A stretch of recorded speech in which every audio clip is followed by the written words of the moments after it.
यद्यपि लैंगिक जनन से संबद्ध संरचनाएं जीवों में महत्वपूर्ण मूलभूत समानता होती है, यद्यपि विस्तृत एवं जटिल होने के बावजूद जीवों में लैंगिक जनन एकदम भिन्न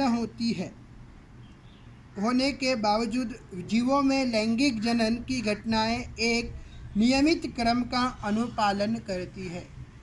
यद्यपि विस्तृत एवं जटिल होने के बावजूद जीवों में लैंगिक जनन की घटनाएं एक नियमित क्रम का अनुपालन करती है, मतलब कि लैंगिक जनन की सारी घटनाएं एक निश्चित क्रम में क्रमानुसार ही होती है।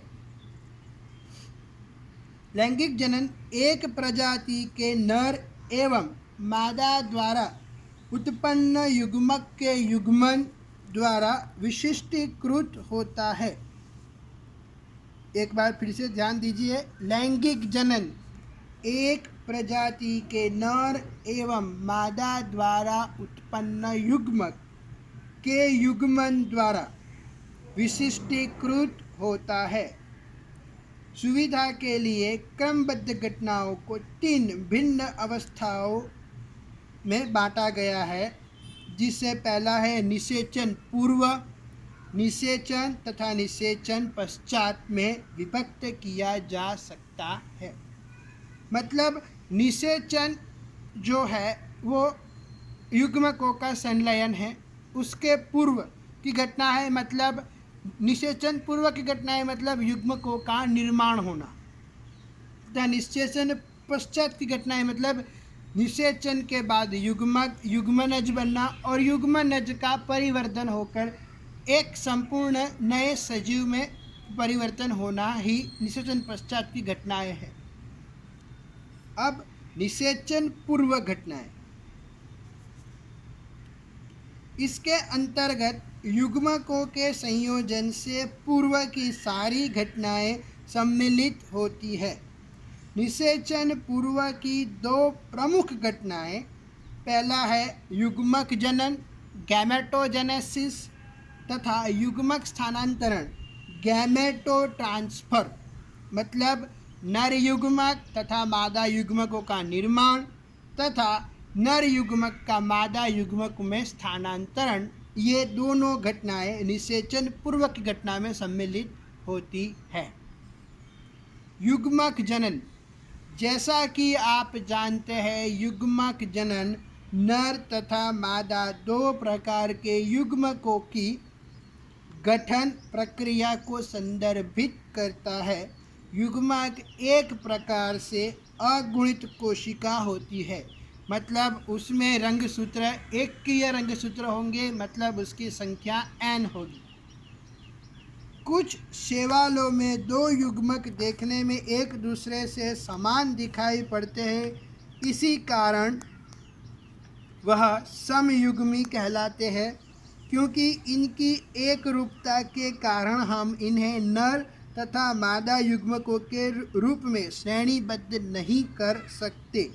हालांकि अधिकतर लैंगिक प्रजनक जीवों द्वारा आकारिकी रूप से स्पष्ट 2 प्रकार के विषम युग्मक पैदा किए जाते हैं। इस प्रकार जीवों में नर युग्मकों को पुंमणु या शुक्राणु कहते हैं, जबकि मादा युग्मकों को अंड अथवा डिंब कहते हैं।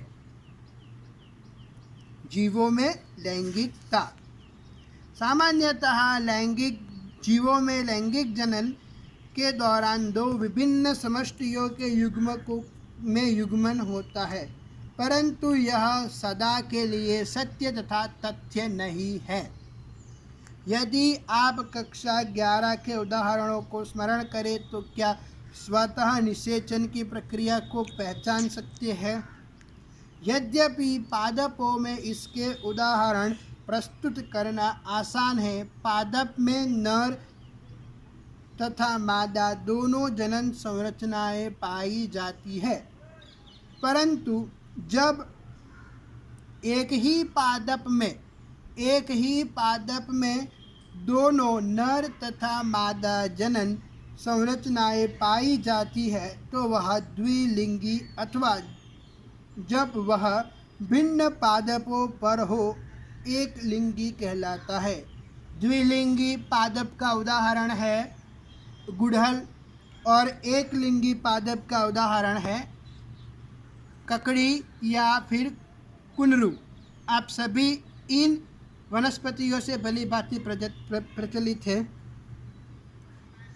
बहुत सी फंजाई तथा पादपों में द्विलिंगी स्थिति को उल्लेखित करने के लिए उभयलिंगाश्रयी तथा समथैलेसी मतलब उनमें समथैलेसी शब्द का प्रयोग करते हैं। मतलब उनके सुकायक दोनों ही लिंग को समान रूप से प्रदर्शित करते हैं, इसलिए उन्हें समथैले दोनों ही लिंग एक ही सुकायक में पाए जाते हैं, तो इसे समथैलेसी कहते हैं। एक लिंगता की स्थिति को उल्लेखित करने के लिए एक लिंगाश्रयी तथा विषम थैलेसी शब्द प्रयुक्त किए जाते हैं। विषम थैलेसी मतलब विषम मतलब अलग अलग, एक सुकायक में नर होगा तथा दूसरे सुकायक में मादा होगा, पर उन दोनों के बीच का जो अंतर होगा वो बहुत ही कम होगा या वो एक दूसरे के आसपास ही होंगे, ताकि पुमणु का अंडाणु के साथ सम्मिलन और पुमणु का परागनयन तथा अन्य क्रियाओं में स्थानांतरण आसानी से हो जाए। इसी के लिए दोनों समान रूप से आसपास या दोनों एक दूसरे के नज़दीक ही होते हैं। पुष्पीय पादपों में एक लिंगी नर पुष्प पुंकेसरी होता है, अर्थात पुंकेसर वहन करने वाले, जबकि मादा पुष्प स्त्री केसर अथवा स्त्री केसर धारण किए रहता है। कुछ पुष्पीय पादपों में एक अकेला पादप उभयलिंगाश्रयी हो सकता है और इनमें पैदा होने वाले पुष्प एक लिंगी तथा द्विलिंगी दोनों हो सकते हैं, जबकि मादा पुष्प स्त्री केसर अर्थात स्त्री केसर धारण करता है। उभयलिंगाश्रयी पादपों के कुछ उदाहरण कुकरविट तथा नारियल वृक्ष है, जबकि पपीता तथा खजूर एक लिंगाश्रयी के उदाहरण हैं। कुकरविट में नर तथा मादा एक ही थैलस पर उभयलिंगाश्रयी होते हैं, मतलब एक ही पौधे पर नर तथा मादा दोनों एक ही पौधे पर होंगे। नारियल में भी ऊपर की ओर नर पुष्प होंगे तथा नीचे की ओर मादा पुष्प होंगे, जबकि पपीते में नर पौधा अलग होगा और मादा पौधा अलग होगा। खजूर में भी एक नर पौधा अलग होगा तथा मादा पौधा अलग होगा। उन युग्मक प्रकारों के नाम लिखे जो पुंकेसरी एवं स्त्री केसरी पुष्पों से बनते हैं। इसी प्रकार से प्राणियों में क्या होता है? क्या सभी प्रजातियों में व्यष्टि में नर तथा मादा एक लिंगी पाए जाते हैं, अथवा जिनमें दोनों लिंग एक साथ एक ही प्राणी में पाए जाते हैं द्विलिंगी? आप संभवतः अनेक एक लिंगीय प्राणी प्रजातियों की सूची बना सकते हैं। प्राणियों में केचुआ, स्पंज, टैपवर्म तथा जोंक द्विलिंगी प्राणियों के प्रारूपिक उदाहरण है। इनमें नर तथा मादा जनन अंग दोनों ही एक ही प्राणी में पाए जाते हैं। तिलचट्टा एक लिंगी प्राणी का उदाहरण है। तिलचट्टा मतलब कॉकरोच, उसका वैज्ञानिक नाम है पेरिप्लैनेटा अमेरिकाना। आपकी पाठ्य पुस्तक में सारे के सारे जीवों का जो एक लिंगी और द्विलिंगी है उनका दिया गया है। अब अर्धसूत्राणु क्रोमोसोम में द्विगुणित गुणसूत्रों की संख्या तथा कुछ जीवों में अगुणित संख्या को रिक्त स्थानों में भरें। अब जैसे आप यहाँ पर आपको थोड़ा गणित का ज्ञान होना आवश्यक है। मनुष्य में ट्वाइजेन 46 पाए जाते हैं, मतलब द्विगुणित गुणसूत्रों की संख्या कितनी है? 46। अब इसमें युग्मकों में गुणसूत्र की संख्या उससे आधी होगी, मतलब ट्वाइजेन बाय एन। ट्वाइजेन जितनी होगी उससे आधी एन होगी, मतलब 46 के आधे कितने हुए? 23। अब जैसे कि घरेलू मक्खी में 12 है, ट्वाइजेन 12 है, तो एन कितने होंगे? 6। चूहे में 21 एन है, तो एकल गुणसूत्र की संख्या 21 है, तो द्विगुणित गुणसूत्र की संख्या कितनी होगी? 42। ऐसे बहुत सारे जीव हैं। मनुष्य में 46 रंगसूत्र पाए जाते हैं, तथा वनस्पतियों में सबसे ज़्यादा त्रिअंगीय वनस्पति ऑफियोग्लोसम में 1226 गुणसूत्र पाए जाते हैं, तथा तितली में गुणसूत्रों की संख्या, द्विगुणित गुणसूत्रों की संख्या 380 होती है।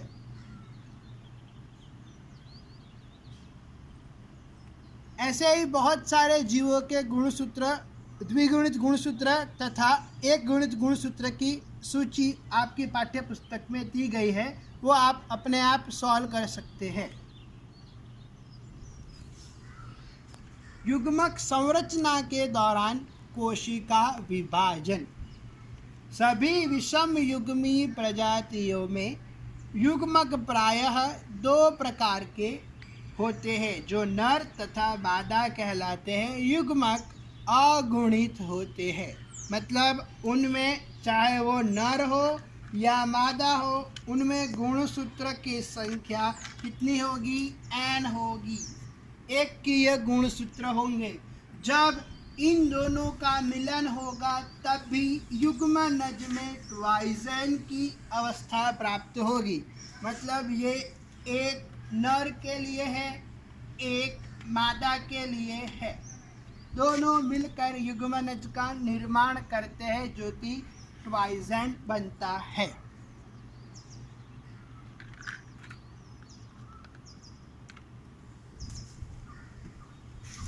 युग्मक अगुणित होते हैं, चाहे उनके जनक जिससे वह उत्पन्न हुए हैं वह अगुणित हो अथवा द्विगुणित ही क्यों न हो। एक गुणित जनक सूत्री विभाजन के द्वारा युग्मक उत्पन्न करते हैं। कौन सा विभाजन? समसूत्री विभाजन। क्या इसका अर्थ यह है कि जो जीव अगुणित होते हैं उनमें अर्धसूत्री विभाजन कभी भी संपन्न नहीं होता?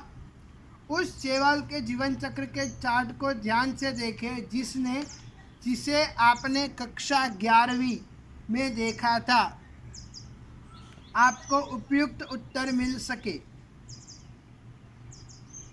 बहुत से जीव जिनका संबंध मोनेरा, फंजाई, शैवाल तथा ब्रायोफाइट से है, वह अगुणित पादपकाय है, मतलब उनकी जीवन अवस्था किससे प्रारंभ होगी? एन से प्रारंभ होगी। उसकी जो पूरी जन्युजनक युग्मनज है वो एन होगी। और वे जीव जिनका संबंध टेरिडोफाइट, जिम्नोस्पर्म, एंजियोस्पर्म तथा अधिकांश प्राणी जिनमें मनुष्य भी शामिल है, उनकी जनकीय काय द्विगुणित होगी, मतलब ट्वाइजेन होगा। एन में कौन कौन से जीव आएंगे? शैवाल, फंजाई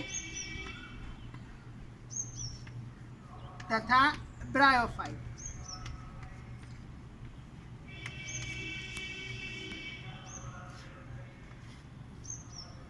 ट्वाइजेन में आएगी टेरिडोफाइट,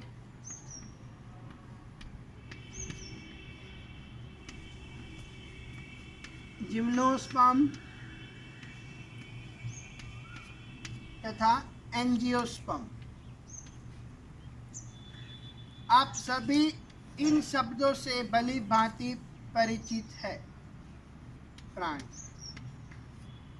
अब आपने कक्षा 11वीं में इन सभी जीवों में 2 अवस्थाओं का प्रारंभ देखा होगा।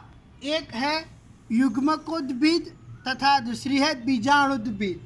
तो जब हम युग्मकोद्भिद की बात करते हैं तो शैवाल, फंजाई, ब्रायोफाइट की देहधार्मिक मतलब दैहिक काय युग्मकोद्भिद होगी और टेरिडोफाइट, जिम्नोस्पर्म, एंजियोस्पर्म की बीजाणु दैहिक कोशिकाएं बीजाणुद्भिद होगी।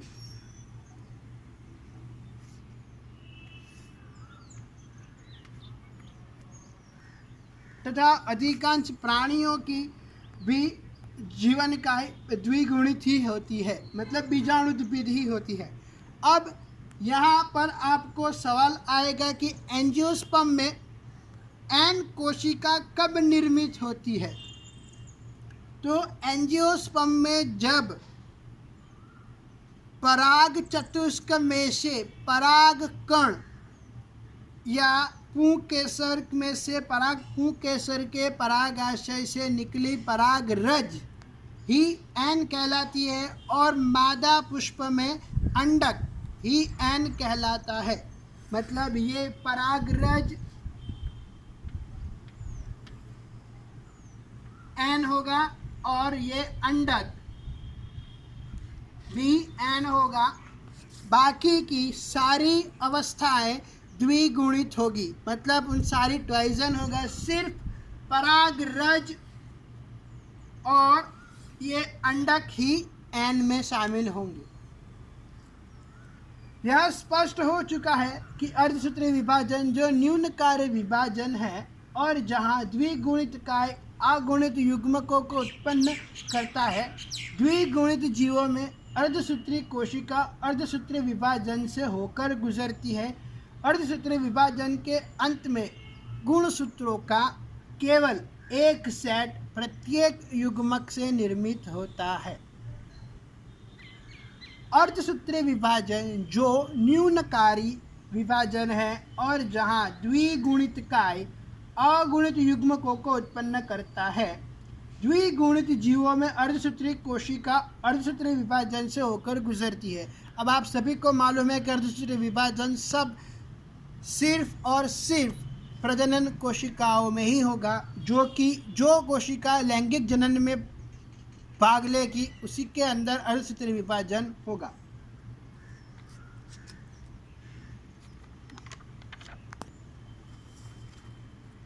अब है युग्मक का स्थानांतरण, मतलब नर युग्मक का मादा युग्मक के अंदर स्थानांतरण।